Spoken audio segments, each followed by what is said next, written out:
Okay, so the meat formulation problem, some basic information to know about it is you are trying to narrow down so that you get rid of all of the options that you can, and you are only left with one or two options of what meats to use. So here I just pulled up an example one. Here are the options below of what we can use. So we want to get rid of as many of those as we possibly can for whatever reasons, rule them out. I'm going to try to do this all on the computer and talk my way through it. And if you want this one, I will post it in Google Classroom and we can print it. It's just one that I use in my Ag 1 class. So in the directions here, sometimes it says federal standards. It may not say anything above it as a header, but this says that the terms ground beef and chopped beef are synonymous. Do we need to know that information? No, we don't. We're making ground beef is all that we know. Products must be made with fresh, not frozen. So I mark these up whenever I do it on paper. Obviously, you don't have different colors to be able to use, but I would take your pencil and X things out and circle things and box things and whatever you need to make those stand out. So I'm going to use the highlighter function. So it has to be non-frozen. It says beef, so that also, I guess I should have highlighted that. It has to be beef with or without seasoning and without the addition of fat as such, and shall contain no more than 30% fat. So they're saying that federally it cannot be more than 30% fat, but that's not the fat that I'm trying to figure for.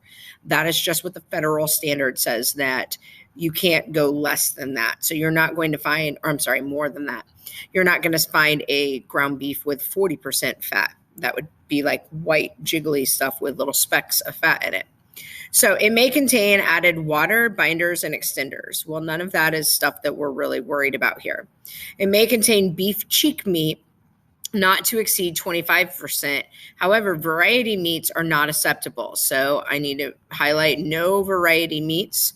That means what? What are variety meats? Well, that's your tongue, liver, kidney, heart, all that good stuff. Mechanically separated may not be used. So if it says that it was mechanically separated, it is out. So I have highlighted the things that stand out that I need to know in that paragraph. Now I go down to my next paragraph. As an employee of the Show Me Meat Company, you have been selected, you have received an order for 2,000 pounds. That's what I need for the math. Usually I will take and make like the yellow stuff, I would just circle. The red that I'm doing, that's what I need for the math. I'm going to box that in just so I know that's my math information. Says of ground beef for the Missouri FFA Association to be delivered on June 15th. That's an important piece of information if they say it can only be so old. With the following specifications, use this information to find the least cost. You're always looking for the cheapest cut. You are the person who is creating this and selling it. So you are the supplier. Therefore, you want to make as much money as you can. So you want the cheapest cost. The rest of it just tells you how you're getting graded on it. Here, where it says ground beef formulation information, that is the stuff that the Missouri Show Me Meat Company is saying it has to be. So for the math problem, I have to know that there is 24% fat. Nothing can be over 4 days. So if I go back to my June 15th date and I count backwards, you have the 15th, the 14th, the 13th, the 12th. So I'm going to highlight this, or I'll put it in red here. June 12th is my cutoff. No product at 35 degrees or higher. So it has to be below 35, and it does not say that cannot be frozen. So you can use frozen product. Oops, that should have been yellow. Okay, up here it didn't say anything about the fact that up here it does say fresh, not frozen. So what is our freezing point? Well, if it has to be under 35, then you are 32 to 35 is your window, because up at the top it said not frozen. So now we come down here and here's our options. We have to take those things that are highlighted above and knock these out. So the first one I can't use because that is lamb and we are not using lamb. So for this case, since I can't exit out, I'm just going to turn it to white text. It disappears. Fresh bull meat, June 13th. Is that within my window? Yes, it is. 33 degrees. Is that below 35? Is it above freezing? Yes. So right now, that's okay. One thing I didn't mention before, your lean content and your price. Do not focus on those until you have narrowed down everything else. You just need that information if we do the math. To pick out your stuff, don't knock it out because it's higher than the percent you want. So just worry about the first three columns. Chuck meat, June 10th is too old. So we're going to turn that white. Maybe I'm going to struggle. There we go. Because I highlighted. It'd be helpful if I knew how to use a computer. All right. Our date we said was June 12th. So let's go through here. June 14th is good. June 13th is good. Oops, there's June 12th. That's still okay though, because it's June. Beef kidney is out. It's too old, but could we use it if it wasn't too old? The answer is no. It is too hot and it's kidney. Kidney is a variety cut. So that one is gone. Arm picnic. Can you use an arm picnic? Well, we're making ground beef. Arm picnic comes from which animal? That would be pigs. So that one is out. While I'm highlighting, it says the next one is mechanically separated, and it said no mechanically separated. So we get rid of those two. Then we have scrap bin A.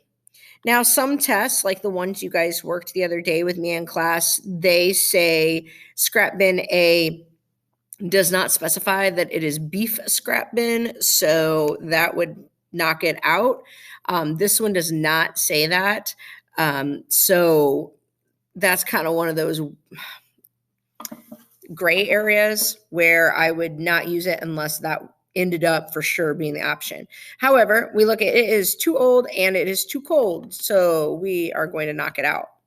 So just by doing that, we are down to, just by the date and what it is, we're down to 4 things. We come back up here to the top. It says 35 degrees, not stored above 35. So we look at this, can't be frozen. Well, this one's frozen. So it's out.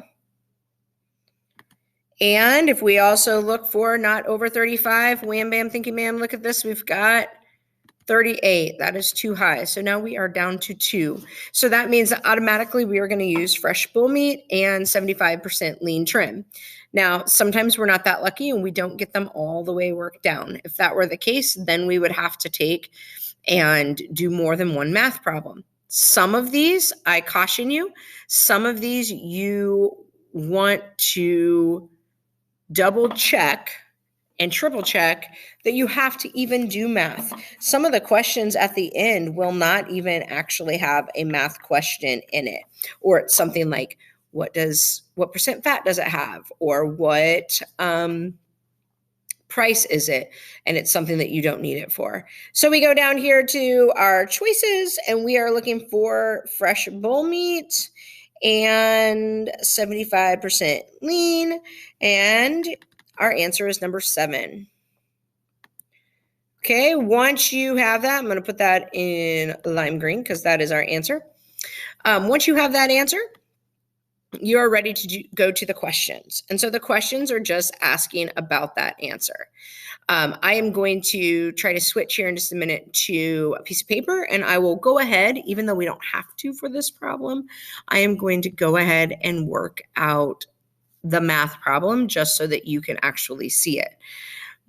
But remember, we are dealing with the acronym SAD-M, and we set it up with a box.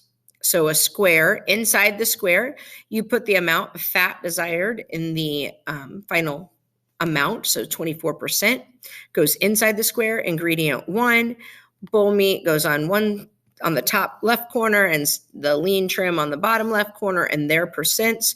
And then you go from there.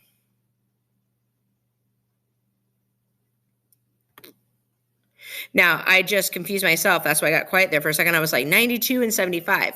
Here's another one. I mentioned to each of you that they try to trick you in these problems.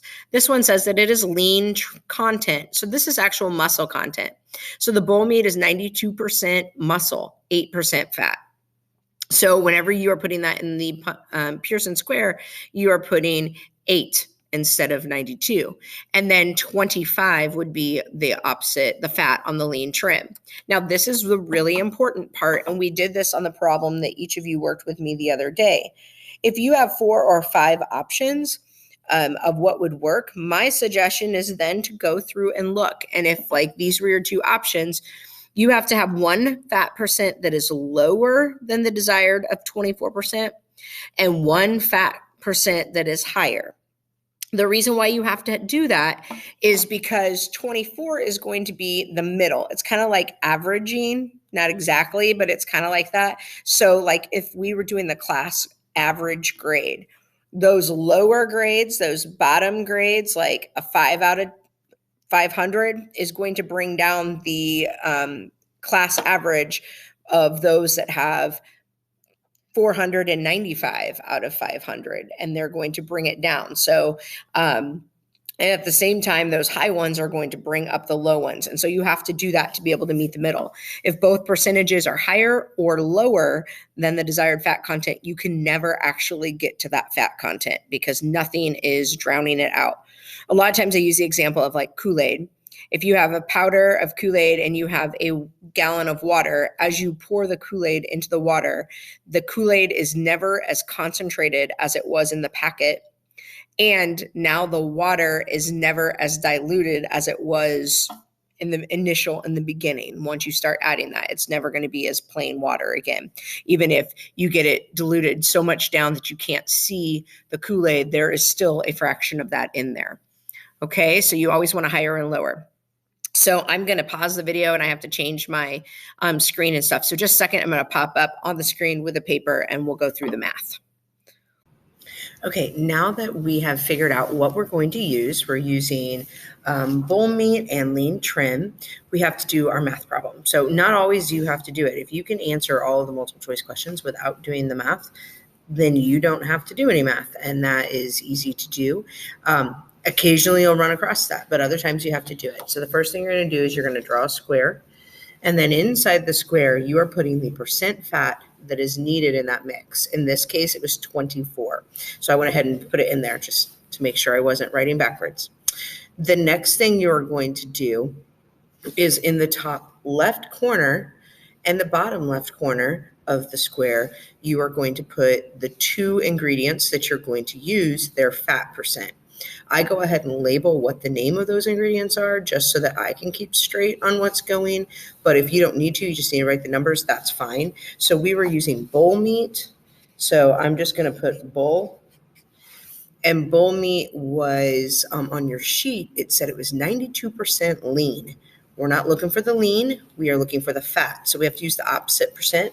So 100 minus 92 is 8. So we are dealing with 8%. It's a sad looking 8 there. On the bottom, we are using lean trim. I'm just going to put LT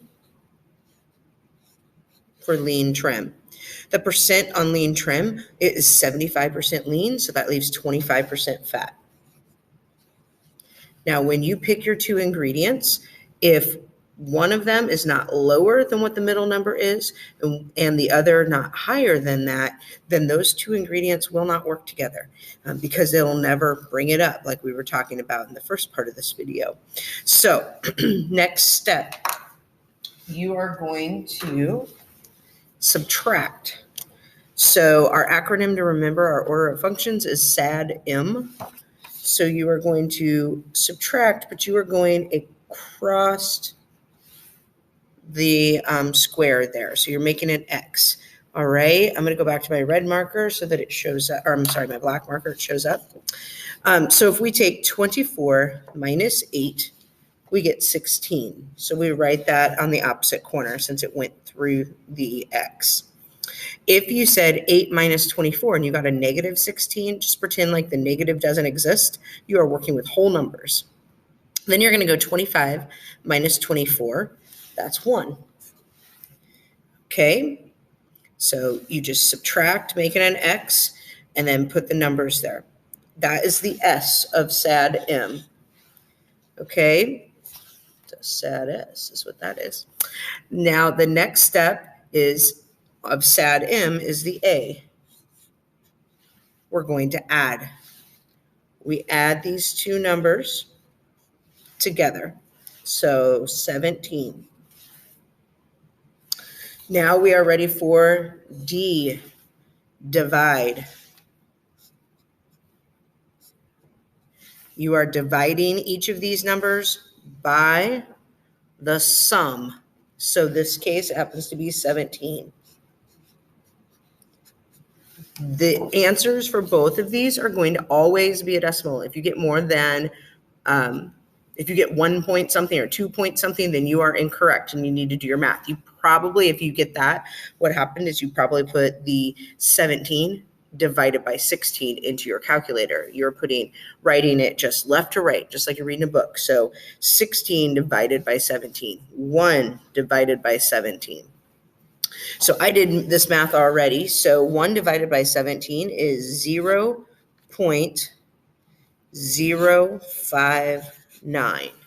You want to go out 3 decimals. That way, if you are doing 5,000 pounds, whenever you multiply that by this, you have numbers to work with. If you just go to 1 decimal, it's going to be hard to do that unless it comes out. If it was like 0.6 and 0.4, that's what came out on your calculator. That's fine. You just have to add zeros. But in this case, that wouldn't work because it's 0.59. If I stopped and rounded this to a 6, then we have nothing to add. It would be zeros, which isn't 100% accurate. 16 divided by 17 is 0.941.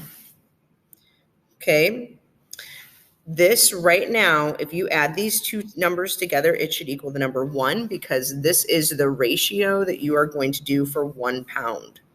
Always, no matter what, that's what it equals, 1 pound. At this point, now that I know what the ratio is, I can multiply it by anything. If I want to make 1 pound, then I would put these two amounts in my container that I'm mixing it. If I want to make 5 pounds, I just multiply that by 5. If I want to make 1,000 pounds. In this case, the problem that I'm doing, it says 2,000 pounds. So I just take it times 2,000. That makes 118 at the top and 1882 at the bottom. So what these numbers tells us is this is pounds. 2,000 was pounds, so then this is pounds. So we need 118 pounds of bull meat, and we need 1,882 pounds of lean trim. So you would mark this as pounds. And this is where some folks make a mistake. Whatever your label was, whoops, backwards here. Whatever your label is here, it is the same label at the top, at the end. Forget that you cross the square. Whatever label starts at the top, ends at the top. So that's where this is bull meat and this is lean trim. Okay, so that tells us how much 2,000 pounds would be. Now, most of the time you get a question that says, how much is that going to cost you per pound or for the whole 2,000?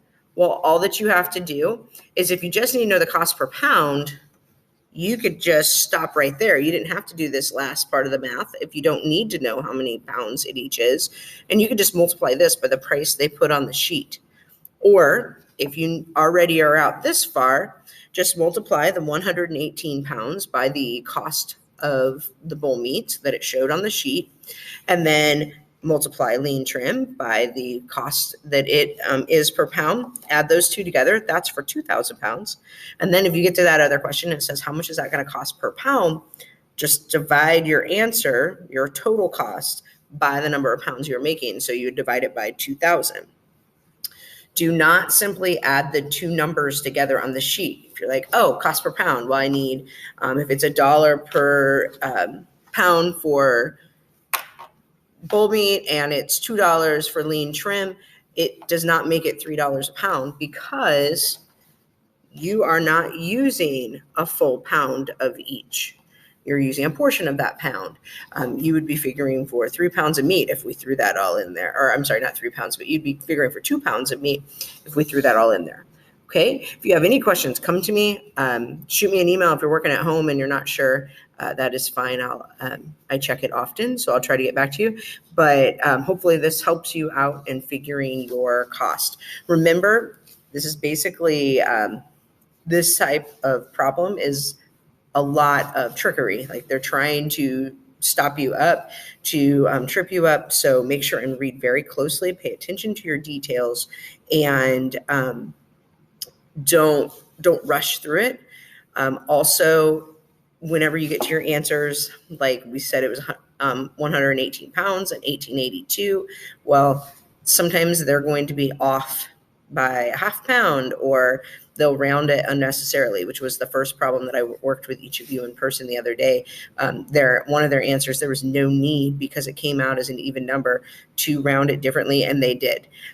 So you have to pick the closest one. It's kind of like math standardized tests. They always throw those in with where the exact answer is not there, but a rough estimate is. And so you have to pick that. But just make sure you're always doing SAD M. I didn't say what the M was, but M is the multiply.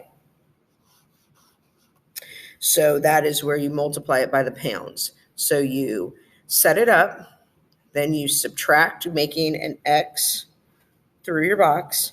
Then you divide. I'm sorry. Let me start over.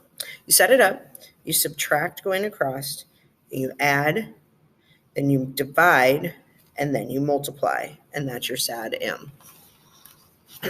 All right, I hope this helps.